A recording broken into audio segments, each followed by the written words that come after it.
அதாவது பராசக்தி படத்துக்கு sensor certificate கிடைச்சிருச்சு, சொன்ன தேதியில படம் ரிலீஸ் ஆக போகுது, ஏதோ ஜனநாயகம் படத்துக்கு மட்டும் தான் சென்சார் சர்டிஃபிகேட் கிடைக்கல, அது மட்டும் தான் பிரச்சனை இருக்கு அப்படின்ற மாதிரி பெரிய பெரிய பில்டப் கொடுத்துட்டு இருந்தாங்க. இப்போ பராசக்தி படத்துக்கும் இவ்வளோ நாள் பிரச்சனை தான் போயிட்டு இருந்தது. ஆனால் அங்கே யாரும் பில்டப் கொடுக்கல. இப்போ ஃபைனலாக அந்த படத்துக்கு சென்சார் சர்டிஃபிகேட் கிடச்சி படம் ரிலீஸ் ஆக போகுது. ஆனால் விஷயம் என்ன அப்படின்னு பார்த்தீங்கன்னா, ஒரு படத்தில் வசனம் அப்படின்றது ரொம்ப ரொம்ப முக்கியமான வசனம்.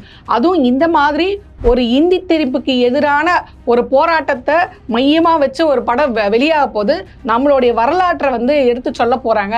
அது வந்து ரொம்ப ஆர்வமாக எல்லாருமே காத்துட்டு இருந்தாங்க. என்ன நடந்தது, அது எப்படி நடந்தது, இதை நம்ம இது வரைக்கும் படிச்சிருக்கோம், கேட்டிருக்கோம், ஆனால் விஷுவலாக இதை நம்ம பார்த்ததில்ல. அப்போ நம்மளுடைய முன்னோர்கள் எப்படி இந்திக்காக, அதாவது இந்திய எதிர்ப்புக்காக, தன் தாய்மொழியை பாதுகாக்கிறதுக்காக எப்படியெல்லாம் உயிரை விட்டாங்க, அதுவும் குறிப்பாக 4 வயசு குழந்தை இந்த இந்திய எதிர்ப்பில் தன் உயிரை விட்டுருக்கு அப்படின்ற விஷயத்தெல்லாம் வந்து நம்ம நேர்லயே பார்க்குற மாதிரி படத்தில் போய் பார்க்க போகிறோம் அப்படின்ற ஆர்வமாக காத்துட்டு இருந்தோம் இல்லையா. இந்த படத்தில் இருக்கக்கூடிய, குறிப்பாக இந்த படத்தில் அண்ணா அவர்களுடைய டயலாக், அவர் வரைகிற அந்த சீன் எல்லாத்தையுமே இவங்க வந்து திட்டமிட்டு கட் பண்ணியிருக்காங்க. அதுவும் குறிப்பாக சொல்லணும் அப்படின்னு பார்த்தீங்கன்னா, சுயமரியாதை திருமணம், இருமொழி கொள்கை, தமிழ்நாடு பெயர் மாற்றம், இதை யாராவது மாற்ற நினைத்தால் மக்கள் வெகுண்டு எழுவார்கள், அந்த அச்சம் இருக்கும் வரை அண்ணாதான் இந்த நாட்டை ஆள்கிறார் அப்படின்ற டயலாக நீங்க தூக்கியே ஆகணும். உண்மையிலே இந்த பாஜக அரசு இந்த படத்துல அதுவும் அண்ணா அவர்களோட டயலாக பார்த்து பயப்படுறாங்கன்னா, உண்மையிலே அண்ணா தான் இந்த நாட்டை வந்து ஆண்டுட்டு இருக்காருன்றதுக்கு இதுவே சாட்சி. ஏன்னா இவங்களோட வீர சவாக்கருக்கு ஜேன்னு சொல்றாங்களே, மன்னிப்பு கடிதம் எழுதி கொடுத்து தப்பிச்சு ஓடினார் பார்த்தீங்களா, அவங்களுடைய வரலாறு இது கிடையாது. நடேசன் அவர்கள் மாதிரியும் தாளமுத்து அவர்கள் மாதிரியான மொழி போர் தியாகிகளுடைய வரலாறு. அதாவது இவர் மன்னிப்பு கடிதம் எழுதி கொடுத்து ஓடி போனார்ல, அந்த மாதிரி இல்லாம இந்தி திணிப்புக்கு எதிரான போராட்டத்தில் நீ பங்கெடுத்துக்கிறது தப்பு அப்படின்னு சொல்லி அரெஸ்ட் பண்ணி ஜெயிலே வச்சு அடின்னு அடிச்சு, நீ மன்னிப்பு கடிதம் எழுதி கொடுத்தா உன்னை ஹாஸ்பிட்டலுக்கு கூட்டிட்டு போற அப்படின்ற ஆப்ஷன் கொடுத்தோம். அப்படி உயிர் வாழ வேண்டிய அவசியம் இல்லை, அப்படி ஒரு மருத்துவம் எனக்கு தேவையில்லைன்னு சொல்லி தன்னுடைய மொழிக்காக இந்த உயிரையே கொடுத்தவங்க தான் இந்த மொழி போர் தியாகிகள். இன்ன வரைக்கும் இந்த தமிழ்நாடு மக்கள் அவங்களை நினைச்சு பார்த்துட்டு தான் இருக்காங்க. ஸோ இப்படிப்பட்ட கதைக்களத்தில் அண்ணாவுடைய டயலாக்காக இருக்கட்டும், தீ பரவட்டும், அதாவது அண்ணா அவர்களுடைய உரை தான், அந்த உரையோட தொகுப்பு தான் இந்த தீ பரவட்டும் அப்படின்ற தலைப்பில் இருக்கக்கூடிய புக்கு. இந்த தீ பரவட்டும் அப்படின்றது உங்களுக்கு இவ்வளோ தூரம் பயத்தை ஏற்படுத்த வேண்டிய காரணம் என்ன? இப்போ இந்தி திணிப்புக்கு நீங்கள் எங்கள் மேலே கொண்டு வர இந்த இந்தி திணிப்புக்கு எதிராக இந்த ஒரு டயலாக் போதும் அப்படின்னு நீங்கள் பயப்படுறீங்களா?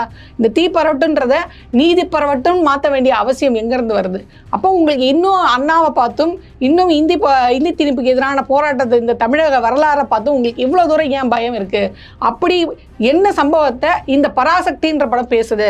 அதாவது 1965 இருந்து நம்ம பார்ப்போம். அதுக்கு முன்னாடியே 2 கட்டமாக வந்து இந்தி திணிப்புக்கு எதிரான போராட்டங்கள் நடந்தது.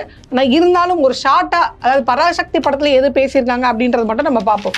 1963 அப்போதைய உள்துறை அமைச்சராக இருந்த லால் பகதூர் சாஸ்திரி என்ன பண்ணுறாரு அப்படின்னா, இந்திய ஆட்சி மொழி சட்டம் அப்படின்ற ஒன்று வந்து கொண்டு வரார். ஆக்சுவலாக இது எதுக்கு அப்படின்னு பார்த்தீங்கன்னா, 1950 இந்திய அரசியல் சாசன சட்டம் இருக்கு பார்த்தீங்களா, இதை ஏற்றுக்கிட்டாங்க. அதாவது இந்தியா அதுக்கப்புறம் தான் குடியரசு நாடாக மாறுது. ஸோ குடியரசு நாடாக மாறி இந்திய அரசியல் சட்டம் ஏற்றுக்கிட்டாங்க இல்லையா. இதுலேருந்து சரியாக 15 வருஷம் கழிச்சு இங்கே இந்தியாவில் இந்தி மட்டும் தான் அலுவலக மொழியாக இருக்கும், அதுவரை இந்தியும் இங்கிலீஷும் நாம் வந்து மெயின்டைன் பண்ணிக்கலாம் அப்படின்னு இவங்க வந்து பேசுகிறாங்க.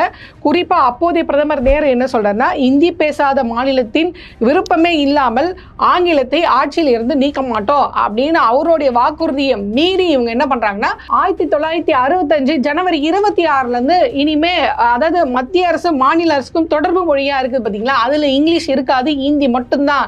அப்போ இந்தி மட்டுமே ஆட்சி மொழியா இருக்கும்போது அங்கிருந்து அவங்க கிட்ட இருந்து வர சர்க்குலரா இருக்கட்டும், நம்ம ஒரு சட்டம் ஏற்றதா இருந்தாலும் சரி, மசோதாவை கொண்டு வரதா இருந்தாலும் சரி, இப்படி எல்லாத்துக்குமே என்னன்னா இந்தி மட்டும் தான் இருக்கும் அப்படின்ற ஒரு இதை வந்து முன்வைக்கிறாங்க. இதுக்கு இந்தி பேசாத மாநிலங்கள் எல்லாமே எதிர்ப்பு தெரிவிக்கிறாங்க. ஸோ இதுக்கு முதல் எதிர்ப்பு குரலா இந்தியாவிலே தமிழ்நாட்டில இருந்து தான் இந்த குரல் வருது. ஸோ இதுக்கு பல கட்சிகள், அதாவது திகாவா இருக்கட்டும், திமுகவா இருக்கட்டும், கம்யூனிஸ்ட் கட்சிகளாக இருக்கட்டும், தன்னோட எதிர்ப்பை ரொம்ப ஸ்ட்ராங்காக முன்வைக்கிறாங்க. ஸோ இந்த 1965 தான் இந்திய எதிர்ப்புக்கு, அதாவது இந்தி திணிப்புக்கு எதிரான போராட்டம் அப்படின்றது பல பேர்கள் தன்னுடைய உயிரையே நீத்திருக்காங்க. அதாவது அண்ணா அவர்களே என்ன சொல்றாங்கன்னா, 1938 இந்த மொழி போருக்காக 3 பேர் தான் இருந்தாங்க, இன்னைக்கு திமுக கிட்டத்தட்ட 3 லட்சம் தொண்டர்கள் இருக்காங்க இருக்காங்க, நாங்கள் ரெடியாக இருக்கோம், நீங்கள் என்ன மிரட்டி பார்த்தாலும் சரி நாங்கள் ஒருபோதும் இந்தி திணிப்பை வந்து ஏற்றுக்க மாட்டோம் அப்படின்னு இந்தி திணிப்புக்கு எதிரான போராட்டம் வந்து ரொம்ப வலுவாக இருந்தது. இதில் சரியா இந்த மாணவர் அமைப்பு அப்படின்னு ஒன்று இருக்குது பார்த்தீங்களா, அதாவது திமுகவுடைய மாணவர் அமைப்பு மட்டும் இல்லாமல் பல மாணவர் அமைப்புகள் அப்போ இருந்தாங்க. இந்த அமைப்புகளில் குறிப்பாக பொள்ளாச்சியில் ஒரு மாணவர் அமைப்பு பண்ண ஒரு போராட்டம் தான் பராசக்தியோடைய படம் அப்படின்னு சொல்கிறாங்க. அதாவது ஜனவரி 26 நாங்கள் கருப்பு தினமாக கொண்டாடுவோம் இந்தி திணிப்புக்கு எதிராக அப்படின்னு சொல்லி அண்ணா அவர்கள் சொல்கிறாரு. அதுக்கு அப்போதைய ஒன்றிய அரசு என்ன சொல்லுன்னா, குடியரசு தினத்தை வந்து நீங்கள் இந்த மாதிரி கருப்பு தினமாக கொண்டாடுறத நீங்கள் எவ்வளோ அமைதியாகவும் அதை அனுசரித்தாலும் அதை நாங்கள் ஏற்றுக்க மாட்டோம்னு சொல்கிறாங்க. ஸோ அப்போ இருக்க மாணவர் அமைப்பு என்ன சொல்கிறாங்கன்னா, ஜனவரி 25 நாங்கள் வந்து கருப்பு தினமாக அனுசரிக்கிறோம், 26 தானே பண்ணக்கூடாது, 25 நாங்கள் பண்ணுறோம் அப்படின்றாங்க. ஸோ போராட்டம் பெரிய லெவலில் நடக்குது. ஸோ இதில் பொள்ளாச்சியில் நடந்த ஒரு பகுதி தான் இந்த பராசக்தி படத்தோடைய ஒரு கதை அப்படின்னு சொல்லப்படுது. ஸோ என்ன விஷயம், அவங்க எப்படி நடந்தாங்க, குறிப்பாக ஒரு 4 வயசு குழந்தைய சுட்டே கொண்டு இருக்காங்க இந்திய எதிர்ப்புக்கு போராட்டத்தில், 4 வயசு குழந்தை முதல் கொண்டு இறந்துருக்கு அப்படின்ற கதையை தான் இவங்க சொல்ல வராங்க.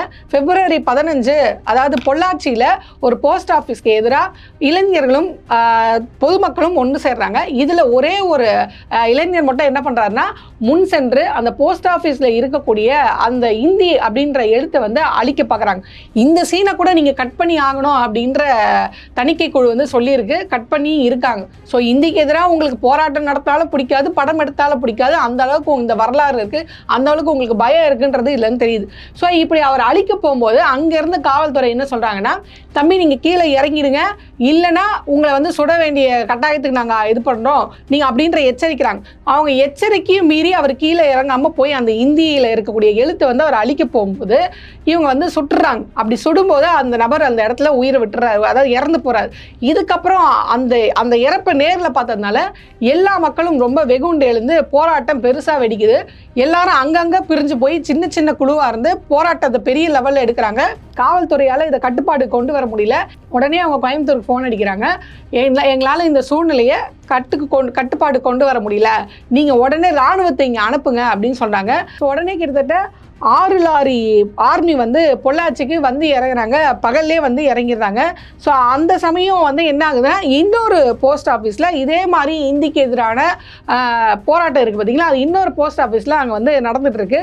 ஸோ அவங்க அந்த ஸ்பாட்டுக்கு போய் ஆர்மி என்ன சொல்கிறாங்கன்னா, நீங்கள் எல்லாமே கலைஞ்சு போயிருங்க, நீங்கள் கலைஞ்சு போகலன்னா நாங்கள் உங்கள் மேலே துப்பாக்கி சூட்டு நடத்துவோம் அப்படின்ற எச்சரிக்கிறாங்க. ஆனாலும் அங்கே இருக்கவங்க சொல்கிறாங்க, இல்லை இங்கே பெண்கள் குழந்தைகள் இருக்காங்க, நீங்கள் அப்படிலாம் சுட முடியாதுன்னு சொல்லியும் கூட பெண்களும் குழந்தைங்களும் இருந்தும் கூட தன்னுடைய மொழியை அழிஞ்சிடக்கூடாது அப்படின்றதுக்காக போராட்டம் பண்ணாங்க. அது தமிழ்நாட்டில் தமிழ் இருக்கணும், இந்தியை நீங்கள் திரிக்காதீங்க அப்படின்றதுக்காக போராடினவங்கள வேறு ஏதோ தேச துரோகிகள் மாதிரி ஆன் த ஸ்பாட்டில் சுட்டு கொண்டு இருக்காங்க. கிட்டத்தட்ட இதில் எத்தனை பேர் கொண்டாங்க அப்படின்ற கரெக்டான தரவுகள் இல்லை. அப்படி சுடும்போது கிட்டத்தட்ட 80லேருந்து 100 பேர் வரை இறந்தாங்க அப்படின்ற தகவல் வந்து வரலாற்று நூலாசிரியர் திரு ஆர் ராமசாமி அவர்கள் எழுதியிருக்காங்க. அந்த புத்தகத்தில் மட்டும் குறிப்பிடப்பட்டிருக்கு 80லேருந்து 100ன்னு. ஆனால் அன்னைக்கு வெளிவந்த ஆங்கில நாளிதழில் இந்த 4 வயசு குழந்தை இறந்துன்னு சொன்ன பார்த்தீங்களா, அவங்களோட வெறும் 10 பேர் தான் சுட்டுக் கொல்லப்பட்டாங்க அப்படின்ற செய்தி இருக்கே தவிர்த்து இவ்வளோ பேர் தான் இறந்தாங்கன்ற செய்தி இல்லை. ஆனால் இதில் இறந்தாங்க பார்த்தீங்களா, பொள்ளாச்சியில் கண்மூடித்தனமாக சுட்டு கொல்லப்பட்டாங்க பார்த்தீங்களா, தன்னுடைய மொழியை பாதுகாக்கிறதுக்காக வெய்தியில் வந்து போராடினவங்கள அநியாயமாக சுட்டு கொண்டாங்க பார்த்தீங்களா இந்த இராணுவம். இது மிகப்பெரிய எழுச்சியை வந்து உண்டு பண்ணுச்சு. இது ரொம்ப பெரிய லெவலில் போராட்டத்தை பெரிய லெவலில் கொண்டு போய் சேர்த்துச்சு அப்படின்னு தான் சொல்லணும். ஸோ இந்த ஸ்டோரியை தான் வந்து பராசக்தியில் எடுத்திருக்காங்க. ஸோ இதில் வந்து ஜெயரவியர்கள் என்ன ரோலில் பண்ணியிருக்காங்க, அதர்வா அவர்கள் என்ன ரோல், சிவகார்த்திகேயன் அவர்கள் என்ன ரோல் அப்படின்றது நம்மளுக்கு நேரில் போய் பார்த்தா தான் தெரியும். ஆனால் ஒன்று மட்டும் உறுதி, இந்த படத்தோட ட்ரெய்லர் வந்த உடனே சிவகார்த்திகேயன் அவர்கள் கொண்டாடுறதை விட சேத்தன் இருக்கார் பார்த்தீங்களா, அவர் வந்து அண்ணா அவர்கள் கெட்டப்பில் வந்தாங்க. அதை அவ்வளோ பேர் கொண்டாடி அதை ரீஷேர் பண்ணி ஷேர் பண்ணிகிட்டே இருந்து தீ பரவட்டும், இதை யார் செய்திருந்தாலும் அவன் என் தம்பி அப்படின்ற டைலாக் எல்லாம் வந்து எல்லாருமே கொண்டாடினாங்க. அப்போது அண்ணாவை வந்து இன்னுமே இந்த நாடு கொண்டாடிட்டு இருக்கு அப்படின்றத உங்களால் ஜீர்ணிச்சிக்க முடியல. ஏன்னா அண்ணா செஞ்ச சம்பவம் அப்படி. தமிழ்நாடு பேர் வாங்கினது, சுயமரியாதை திருமணத்தை ஆதரிச்சது, இருமொழி கொள்கையை ஆதரித்து இந்திக்கு எதிரான போராட்டம் முன்னெடுத்தார் பாருங்க. அந்த போராட்டத்தை இன்னைக்கு வரை தமிழ்நாடு ஃபேஸ் பண்ணி தான் இருக்கு. ஆனால் இப்போதைய முதல்வர் ஸ்டாலின் அவர்கள் அது இந்தியா லெவலில் கொண்டு போய் சேர்த்துட்டு இருக்கார். இங்கே தன்னுடைய தாய்மொழி அடிக்கிறத யாரும் கை கட்டி வேடிக்கை பார்க்க மாட்டாங்க. இப்படி தாய்மொழியை வந்து இந்தி கிட்ட இருந்து காப்பாற்றின ஒரு வரலாற்று சிறப்பு மிக்க வரலாறு தான் இந்த படம் எடுத்திருக்காங்க. இதை பார்த்து இவங்க பயப்பட வேண்டிய அவசியம் இல்லை. அதுவும் குறிப்பாக அண்ணா அவர்களுடைய டைலாக் பார்த்து இவங்க பயப்படுறாங்கன்னா இன்னும் பாஜக அரசை எதிர்க்கிறதுக்கு அண்ணா ஒரு ஆளே போதும் அப்படின்றது தான் உண்மையான சான்றாக இருக்குது. ஸோ ஜனவரி 10ஆம் தேதி பராசக்தி திரையரங்கில் வரப்போகுது. ஸோ அங்கே போய் நேரில் இவங்க என்னென்ன கட் பண்ணியிருக்காங்க, நீங்கள் இவனை கட் பண்ணி வேணால் போடலாம், தேட்டரில் அதை ரிலீஸ் பண்ணலாம். ஆனால் இன்னைக்கு டெக்னாலஜி ரொம்ப வளர்ந்துருக்கு. ஏன்னா மேக்கிங் வீடியோன்னு சொல்லி இந்த டைலாக்கெல்லாம் ஒன்றா சேர்த்து யூடியூப்பில் போட்டால் என்ன பண்ணுவீங்க? ஒன்றும் பண்ண முடியாது. ஸோ நீங்கள் இதெல்லாம் வந்து மறைக்க தான் இளைஞர்களுக்கு அதை படிக்கணும், தேடி பிடிக்கணும். என்ன சொன்னார் அண்ணா, ஏன் சொன்னார் அண்ணா அப்படின்னு தெரிஞ்சுக்க தோணும். இப்போ தீ பரவட்டத்தை நீக்கிறீங்கன்னா தீ பரவட்டம்னா என்ன, ஏன் இந்த ஒன்றிய அரசு, ஏன் இந்த தணிக்கை குழு அதை நீக்குச்சு அப்படின்ற தேடல் அங்கே தான் ஆரம்பிக்கும். ஸோ அந்த ஆர்வத்தை ஏற்படுத்தி கொடுத்த தணிக்கை குழுக்கு நன்றி தான் நம்ம சொல்லணும்.